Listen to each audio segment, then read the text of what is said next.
YouTube, my name is Scott, and I'm back with just got around to watching She-Ra and the Princesses of Power, Season 1, Episode 7.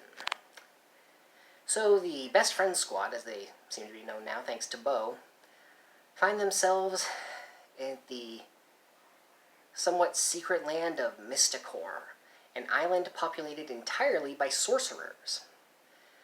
And this land is ruled over by Glimmer's aunt. Now, this is where I gotta do a little side on the naming conventions in this world, because you've got Glimmer, a princess whose power involves using lights, and her friend Bo, who fights with a bow and arrow. Then, of course, Adora's former best friend Catra, who's literally a cat person. So we got all that? Oh, and not to mention the leader of the Horde is Lord Hordak. But in this one, we're introduced to the ruler of Mysticor, Glimmer's aunt, the sorceress named Castaspella. I'm not making this up. The fact that she's voiced by Sandra Oh is kind of the best thing about her, because she's really sort of like passive-aggressive and dismissive of Glimmer.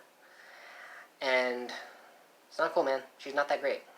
But anyway, Shadow Weaver, again, whose magic seems to be primarily involved with shadows, finds out that they've gone to Mysticor and says, it's too easy.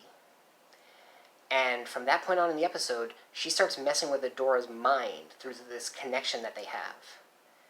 And she actually comes close to destroying the shield around Mysticor that prevents evil from passing through it, which is something she shouldn't even be able to do, but except Adora has this connection. And since, I'm spoiling everything else, there's a twist in this episode that was really easy to spot ahead of time. Like, very easy. At one point, Adora finds herself in the Hall of Sorcerers. The statues dedicated to former sorcerers of Mysticor, obviously. One of whom was apparently Castaspella's brother and Glimmer's father, King Micah. But then they move on to another statue of the sorceress known as Light Spinner, who valued power amongst all else and was cast out.